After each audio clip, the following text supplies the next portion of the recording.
Commissioner ఆధ్వర్యంలో ఈ సిట్ను ఏర్పాటు చేశారు. మొత్తం 7 సభ్యులతో సిట్ను ఏర్పాటు చేశారు. సిట్కు అవసరమైన సమాచారం ఇవ్వాల్సిందిగా సంబంధిత అధికారులకు ఆదేశాలు జారీ చేశారు. ఇదే అంశానికి సంబంధించిన మరింత సమాచారాన్ని మా ప్రతినిధి శ్రీనివాస్ అందిస్తారు. శ్రీనివాస్, చెప్పండి. గత వైసీపీ పాలనలో అంటే గత 5 ఏళ్లలో వైసీపీ ప్రభుత్వ హయాంలో జరిగిన మద్యం వ్యాపారంలో పెద్ద ఎత్తున అక్రమాలు చోటు చేసుకుని చెప్పి కూడా ప్రభుత్వం భావిస్తుంది. ఈ అక్రమాల ఏదైతే మద్యం వ్యాపారంలో భారీ ఎత్తున కూడా ముడుపులు ముట్టాయి, కోట్లలో అక్రమాలు జరిగాయని చెప్పి కూడా ప్రభుత్వం వద్ద సమాచారం ఉంది. దీంతో ప్రభుత్వం ఈ గత 5 ఏళ్లలో మద్యం వ్యాపారం జరిగిన అక్రమాలపై వెలికి తీసేందుకు కూడా ప్రత్యేకంగా ఒక 7 సభ్యులతో కూడిన ఒక సిట్టును ప్రత్యేక దర్యాప్తు బృందాన్ని కూడా ఏర్పాటు చేసి కూడా ప్రభుత్వం కొంచెం క్రితమే ఒక ప్రత్యేకంగా జీవో జారీ చేస్తూ ఆదేశాలు జారీ చేసింది.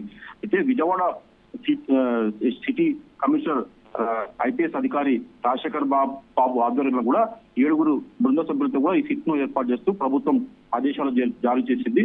అయితే గత ప్రభుత్వ హయాంలో గత 5 ఏళ్లలో మొత్తం రాష్ట్ర వ్యాప్తంగా దేశంలో లేని విధంగా వివిధ బ్రాండ్ల పేరుతో కూడా పెద్ద ఎత్తున కూడా చీప్ లిక్కర్ ని కూడా ప్రభుత్వం హయాంలో కూడా విక్రయించారు.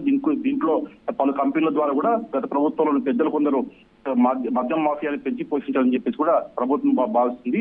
మొత్తం ఈ మద్యం అక్రమ వ్యాపారంలో నిజాలు నిగ్గుదించేందుకు కూడా ఈ సిట్టు దర్యాప్తు చేసే అవకాశం ఉంటుంది.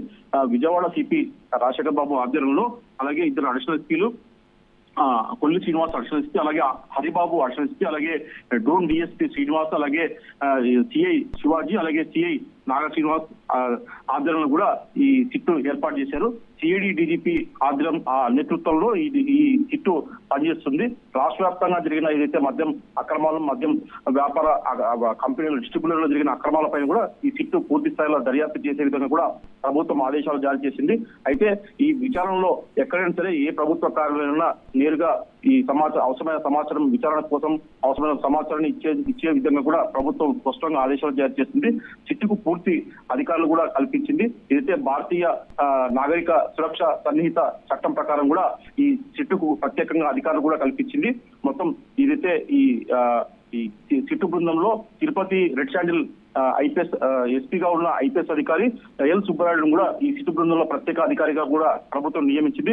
మొత్తం సిపి రాజశేఖర్ బాబుతో పాటు సుబ్బరాయుడు ఐపీఎస్ అధికారి ఆధ్వర్యంలో కూడా మొత్తం ఈ సిట్టు రాష్ట్ర వ్యాప్తంగా జరిగిన మద్యం అక్రమాలపై కూడా పూర్తి స్థాయిలో దర్యాప్తు చేసి ప్రభుత్వానికి నివేదిక ఇవ్వనుంది. అయితే ఈ సిట్టు కూడా ప్రత్యేకంగా అధికారులు కల్పిస్తారు. అలాగే ఒక ప్రత్యేక స్టేషన్ కూడా కల్పించే విధంగా ప్రభుత్వం జీవోలో పేర్కొంది. మొత్తం చూసుకునే మటుకు గత 5 ఏళ్లలో జరిగిన మద్యం వ్యాపారంలో భారీ అక్రమాలు చోటు చేసుకున్నాయో ఈ సిట్టు నిగ్గు తెలిసే అవకాశం ఉంటుంది. Jemimah. Right, thanks for the update Srinivas.